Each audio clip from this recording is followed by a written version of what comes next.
ಓಂ ಶಂಕರಂ ಶಂಕರಾಚಾರ್ಯಂ ಕೇಶವಂ ಬಾದರಾಯಣಂ ಸೂತ್ರಭಾಸ್ಯಕೃತೌ ವಂದೇ ಭಗವಂತೌ ಪುನಃ ಪುನಃ ಭಗವಂತೌ ಪುನಃ ಪುನಃ.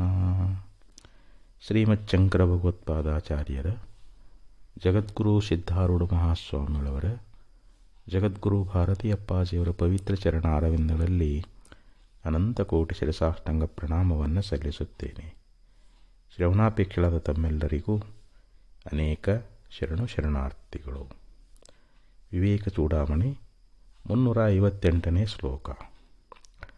ಕ್ರಿಯಾಂತರಾಸಕ್ತಿಮಪಾಸ್ಯ ಕೀಟಕೋ ಧ್ಯಾಯನ್ನಲಿತ್ವಂ ಹೆಲಿಭಾವಮೃಚ್ಛತಿ ತಥೈವ ಯೋಗಿ ಪರಮಾತ್ಮತತ್ವಂ ಧ್ಯಾತ್ವಾ ಸಮಾಯಾತಿ ತದೇಕನಿಷ್ಠಯಾ.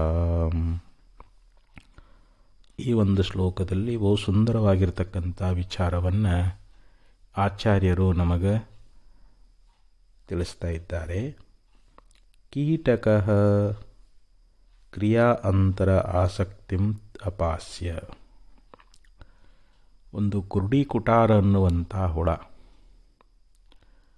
ನಾವು ಪೂರ್ವದಲ್ಲಿ ಶ್ಲೋಕದೊಳಗೆ ಇದನ್ನು ತಕ್ಕ ಮಟ್ಟಿಗೆ ವಿಚಾರ ಮಾಡ್ಕೊಂಡು ಬಂದಿದ್ದೇವೆ. ಆ ಕೀಟ ಅನ್ನುವಂಥದ್ದು ಅದು ಯಾವುದೇ ಬೇರೆ ಕೆಲಸದಲ್ಲಿ ಆಸಕ್ತಿ ಅನ್ನುವಂಥದ್ದನ್ನು ಅದು ಮಾಡದೆ ಬೇರೆ ಕೆಲಸದಲ್ಲಿ ಆಸಕ್ತಿ ಅನ್ನುವಂಥದ್ದನ್ನು ಬಿಟ್ಟು ಬಿಡ್ತದೆ. ಒಂದು ಭ್ರಮರ ಅನ್ನುವಂಥದ್ದು ಆ ಕೀಡಿಯನ್ನು, ಅಥವಾ ಅದಕ್ಕೆ ಇನ್ನೊಂದು ಹೆಸರು ಏನಂತಾರೆ ಅಂತ ಕುರುಡಿ ಕುಟಾರ ಹುಳ ಅಂತ ಕರೀತಾರೆ. ಹಸಿರು ಹುಳ ನಾವೆಲ್ಲ ನೋಡಿರ್ತೀವಿ. ಅದನ್ನು ತಗೊಂಡು ಬಂದು ಒಂದು ಮಣ್ಣಿನಿಂದ ಮನೆಯನ್ನು ನಿರ್ಮಾಣ ಮಾಡಿರ್ತದೆ. ಅದರೊಳಗೆ ತಂದು ಇಡ್ತದೆ. ಅದನ್ನು ಇಟ್ಟು ಅದು ಶಬ್ದವನ್ನು ಮಾಡ್ತದೆ, ಜೈಂಕಾರವನ್ನು ಮಾಡ್ತದೆ. ಆ ಶಬ್ದವನ್ನು ಅದು ಕೇಳಬೇಕು ಅಂಥೇಳಿ ತನ್ನ ಚುಂಚಿನಿಂದ ಚುಚ್ತಾ ಇರ್ತದೆ ಅದಕ್ಕೆ. ಆವಾಗ ಆ ಧ್ವನಿಯನ್ನು ಕೇಳುವುದರಲ್ಲಿ ಆ ಕೀಟ ಅನ್ನುವಂಥದ್ದು ಮಗ್ನಾಗಿಬಿಡ್ತದೆ. ಹೇಗೆ ಅಂತ ತದೇಕ ನಿಷ್ಠೆಯಿಂದ ಅಂತ. ಅದು ಒಂದೇ ನಿಷ್ಠೆಯಿಂದ ಅದು ಬೇರೆ ಎಲ್ಲ ಕೆಲಸವನ್ನು, ಬೇರೆ ಯಾವುದೇ ಒಂದು ಕೆಲಸದಲ್ಲಿ ಅದಕ್ಕೆ ಆಸಕ್ತಿ ಎನ್ನುವಂಥದ್ದಿಲ್ಲ. ಬೇರೆ ಯಾವ ಕೆಲಸದಲ್ಲಿ ಅದು ಆಸಕ್ತಿಯನ್ನು ಹೊಂದದೆ ಕೇವಲ ಭ್ರಮರವನ್ನೇ ಅದು ಚಿಂತಿಸ್ತಾ ಇರ್ತದೆ ಅಂತ.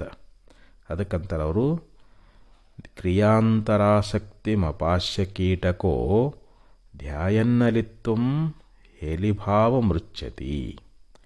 ಕೀಟಕಃ ಕ್ರಿಯಾ ಅಂತರ ಆಸಕ್ತಿಂ ಅಪಾಸ್ಯ ಅಂದರೆ ತ್ಯಕ್ತ್ವಾ ಅಂತ.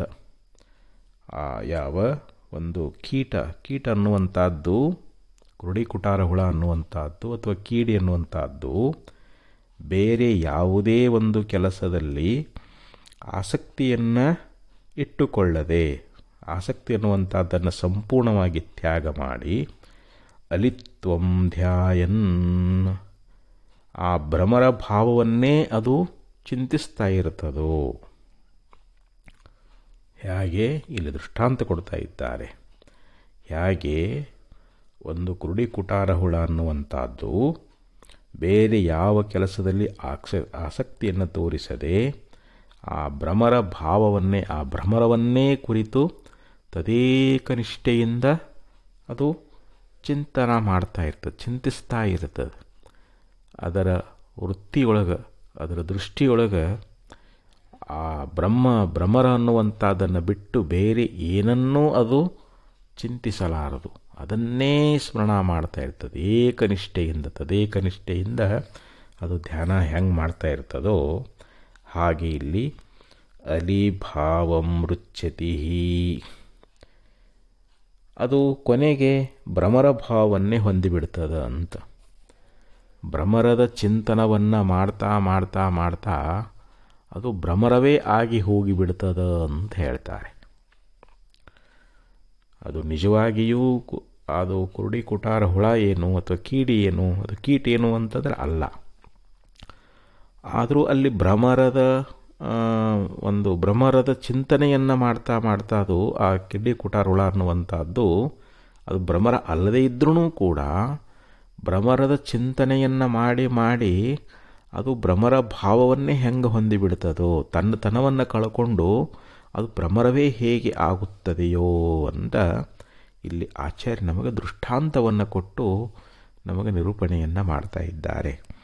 ತಥಾ ಏವ ಯೋಗಿ ಪರಮಾತ್ಮತತ್ವಂ ಅಥವಾ ತಥೈವ ಯೋಗಿ ಪರಮಾತ್ಮತತ್ವಂ ಧ್ಯಾತ್ವಾ ಸಮಾಯಾತಿ ತದೇಕ ನಿಷ್ಠೆಯ.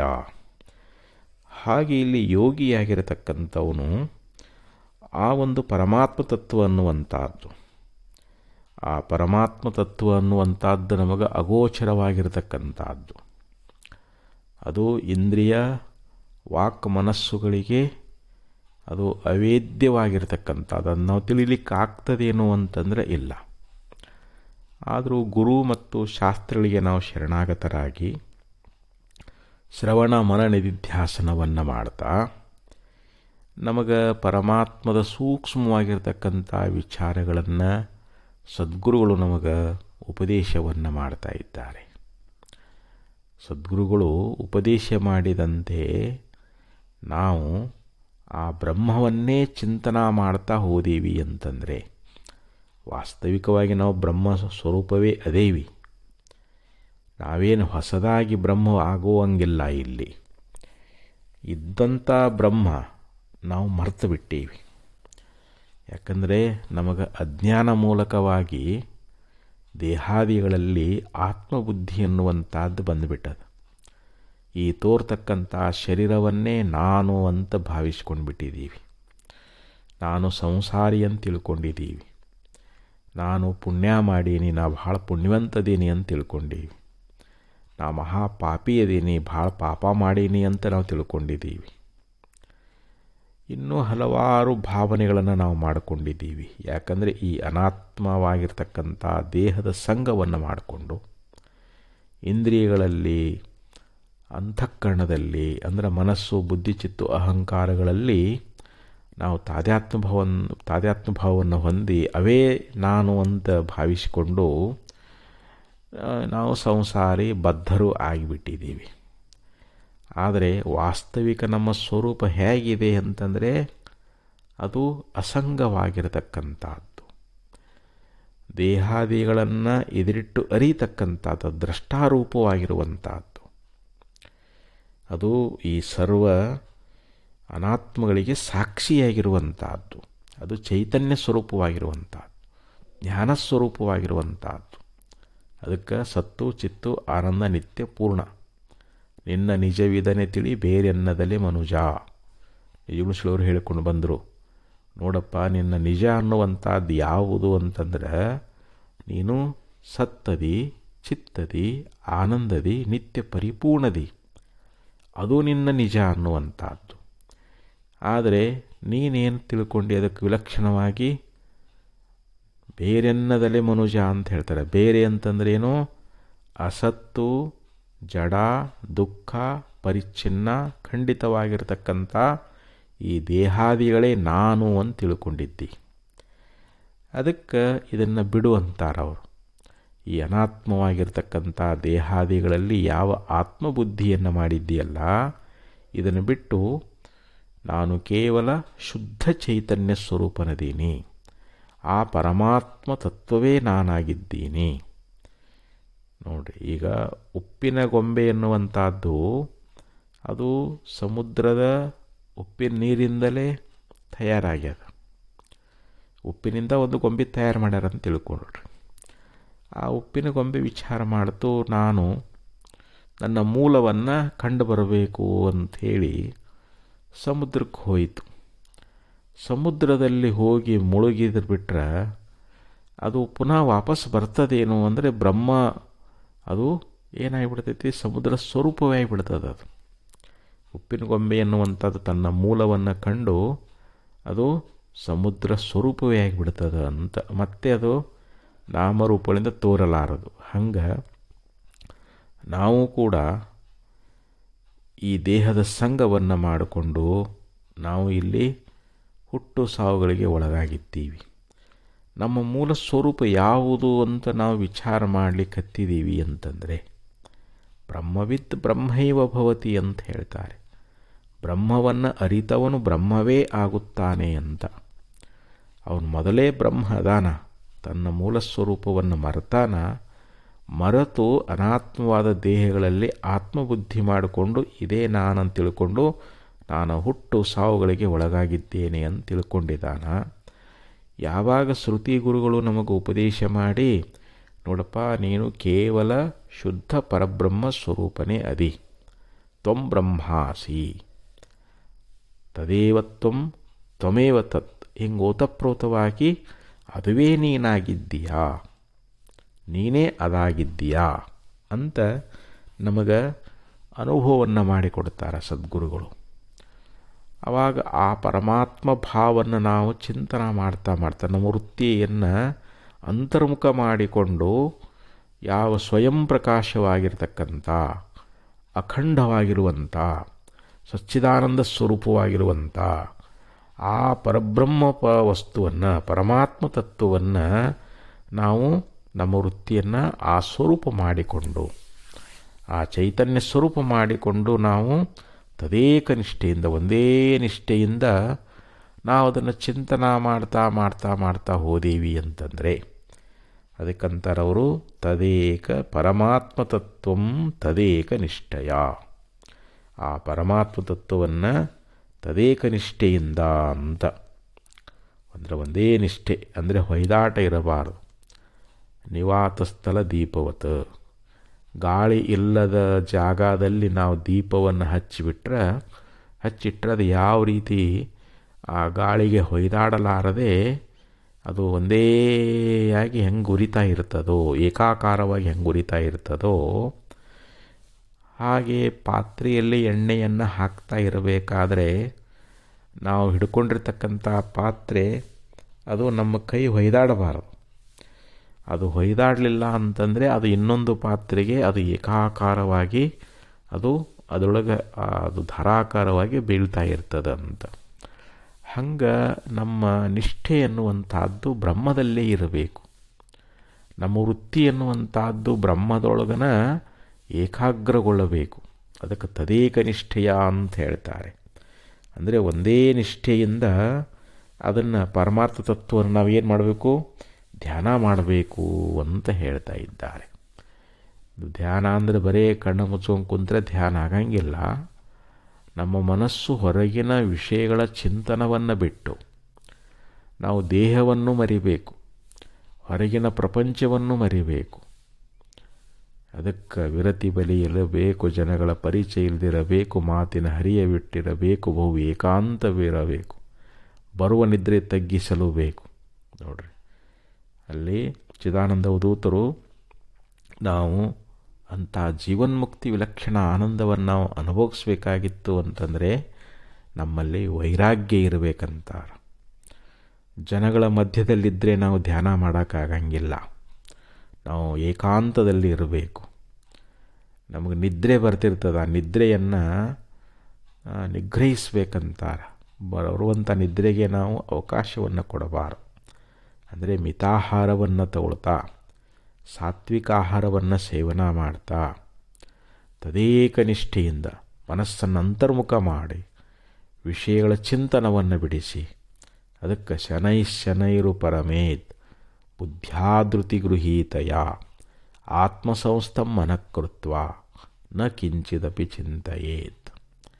ನೋಡಿ, ಭಗವದ್ಗೀತೆಯಲ್ಲಿ ಭಗವಂತ ಹೇಳಿದಂತೆ ಶನೈರು ಉಪರಮೇತ್ ಬುದ್ಧ್ಯಾದೃತಿ ಗೃಹೀತಯ, ನಮ್ಮ ಬುದ್ಧಿವೃತ್ತಿಯಿಂದ ವಿವೇಕದಿಂದ ವಿಚಾರವನ್ನು ಮಾಡ್ತಾ ಮೆಲ್ಲನೆ ಮನಸ್ಸು ಒಮ್ಮೆ ಏಕಾಕಕ್ಕೆ ಬರಂಗಿಲ್ಲ, ಮನಸ್ಸಂತರ್ಮುಖ ಆಗುವುದಿಲ್ಲ.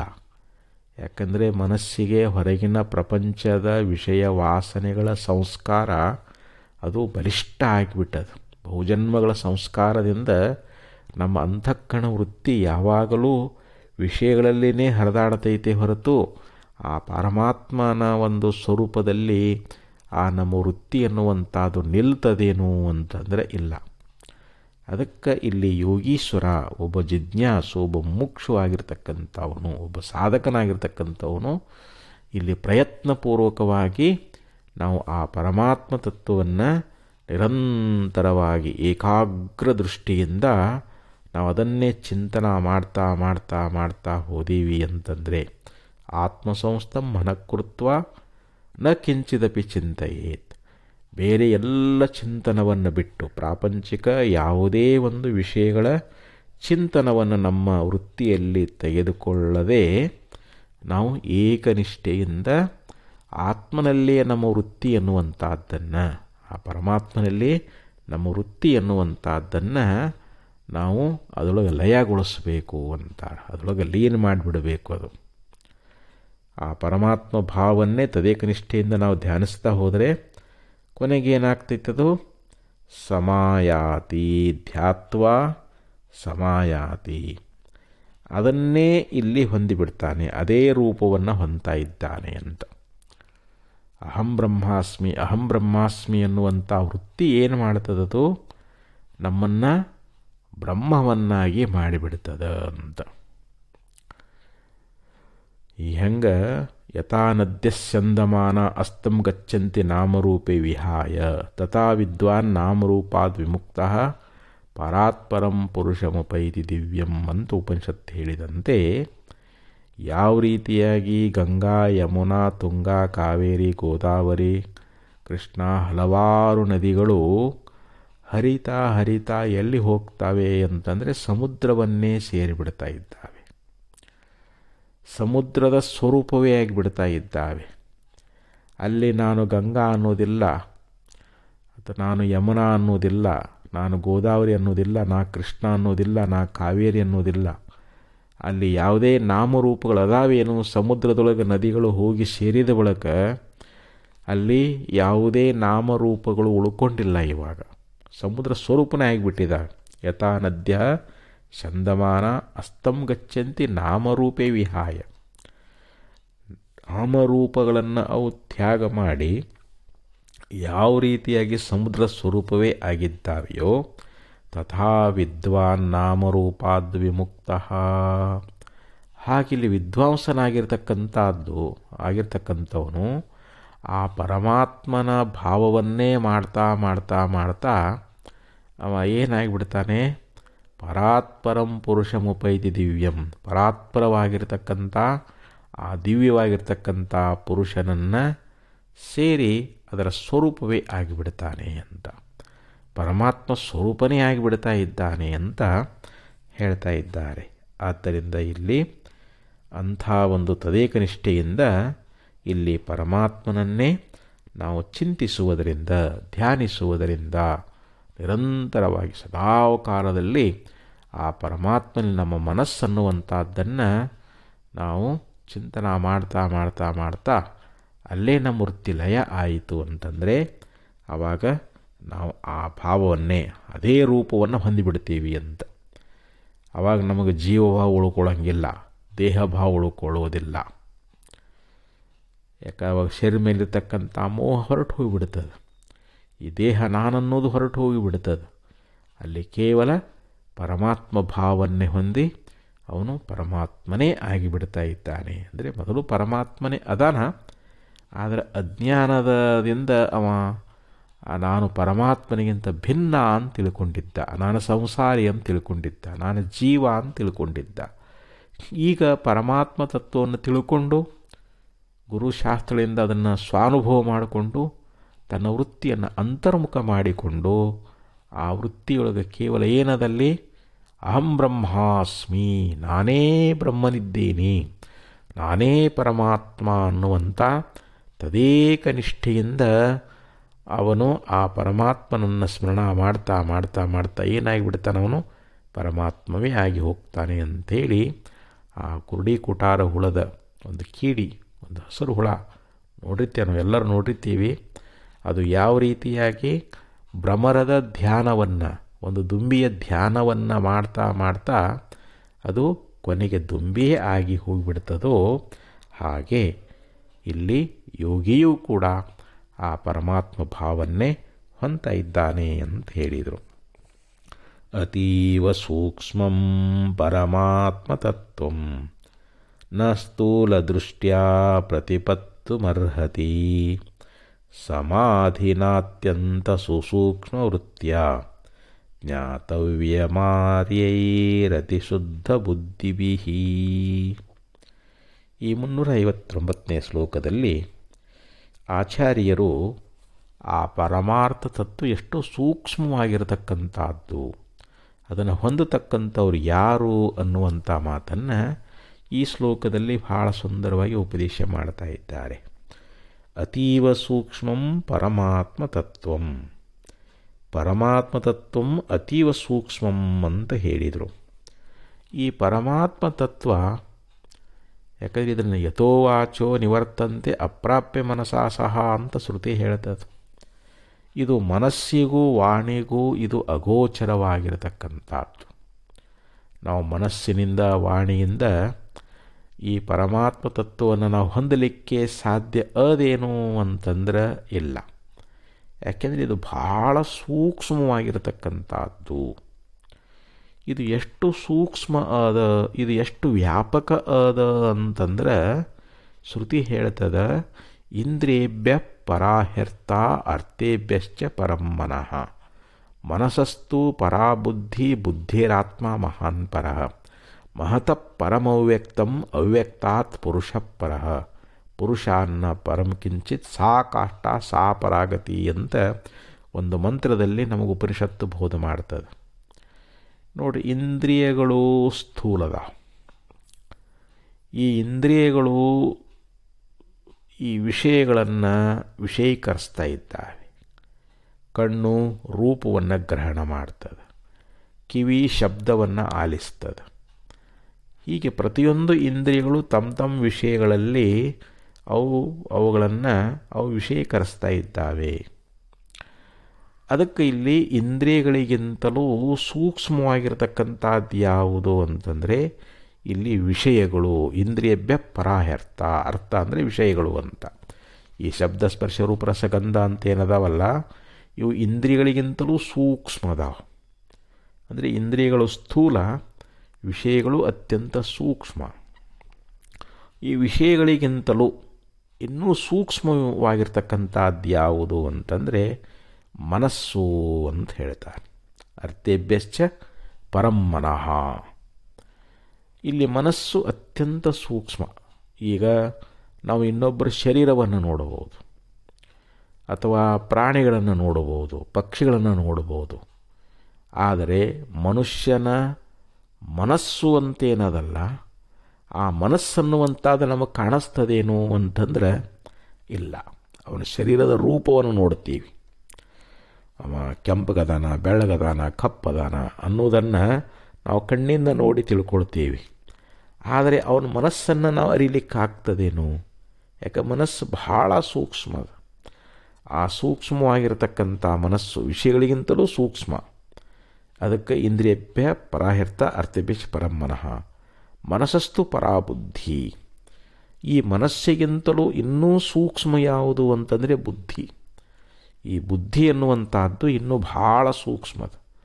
ಬುದ್ಧಿಗಿಂತಲೂ ಅತೀ ಸೂಕ್ಷ್ಮ ಮತ್ತು ವ್ಯಾಪಕವಾಗಿರ್ತಕ್ಕಂಥದ್ದು ಯಾವುದು ಅಂದರೆ ಮಹತ್ತತ್ವ.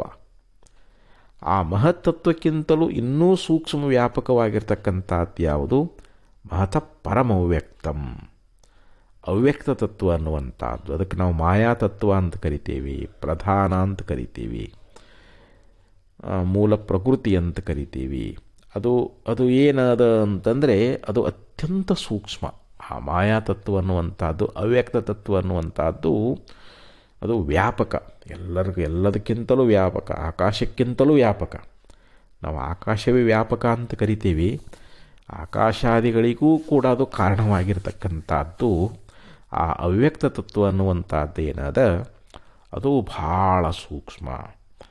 ಅದಕ್ಕಿಂತಲೂ ಸೂಕ್ಷ್ಮ, ವ್ಯಾಪಕ, ಅತ್ಯಂತ ದೊಡ್ಡದಾಗಿರತಕ್ಕಂಥದ್ದು ಯಾವುದು ಅಂತಂದರೆ ಪುರುಷ ಅಂದರೆ ಪರಬ್ರಹ್ಮ. ಆ ಪರತತ್ವ ಅನ್ನುವಂಥದ್ದು ಅದು ಅತ್ಯಂತ ಸೂಕ್ಷ್ಮ ಮತ್ತು ಅಷ್ಟೇ ವ್ಯಾಪಕವಾಗಿರುವಂಥದ್ದು. ಅದಕ್ಕಿಂತಲೂ ಮಿಗಿಲಾಗಿ ಮತ್ತೊಂದು ಯಾವುದಾದರೂ ಶ್ರೇಷ್ಠವಾಗಿರ್ತಕ್ಕಂಥದ್ದು ವ್ಯಾಪಕವಾಗಿರುವಂಥದ್ದು, ಸೂಕ್ಷ್ಮವಾಗಿರುವಂಥದ್ದು ಯಾವುದಾದ್ರೂ ಅದೇನು ಅಂತಂದರೆ ಇಲ್ಲ. ಸಾ ಕಾಷ್ಟ ಸಾ ಪರಾಗತಿ.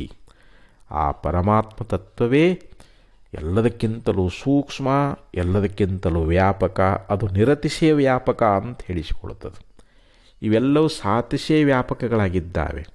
ನಿರತಿಶಯ ಅಂತಂದ್ರೆ ಏನು? ಅದಕ್ಕಿಂತಲೂ ಬೇರೆಯಾಗಿ ಮತ್ತೊಂದು ವ್ಯಾಪಕವಾಗಿರುವಂಥದ್ದು, ಅದಕ್ಕಿಂತಲೂ ಸೂಕ್ಷ್ಮವಾಗಿರುವಂಥದ್ದು ಮತ್ತೊಂದು ಯಾವುದಾದರೂ ಅದೇನು ಅಂತಂದರೆ ಇಲ್ಲ. ಅದಕ್ಕೆ ಇಲ್ಲಿ ಅಣೋರಣೀಯಾನ್ ಮಹತೋ ಮಹಿಯಾನ್ ಆತ್ಮಜಂತೋ ನಿಹಿತೋ ಗುಹಾಯಾಮ್. ಶ್ರುತಿ ಏನು ಹೇಳ್ತು?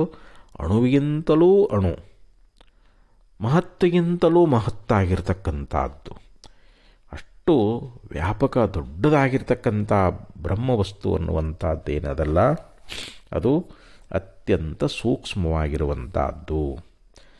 ಸ್ಥೂಲ ದೃಷ್ಟ್ಯಾ ಪ್ರತಿಪತ್ತು ನ ಅರ್ಹತಿ.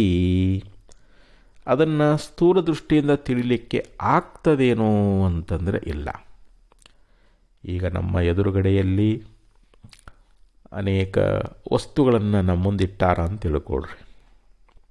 ಯಾವುದೋ ಒಂದು ಟೇಬಲ್ ಇದೆ, ಚೇರ್ ಇದೆ, ಬುಕ್ಸ್ ಅದಾವು, ಅಥವಾ ಇನ್ನು ಯಾರೋ ಪುರುಷರು ಕುಂತಾರ ಅಂತಂದರೆ ಅವರನ್ನು ನಾವು ಕಣ್ಣಿನಿಂದ ನೋಡ್ತೀವಿ.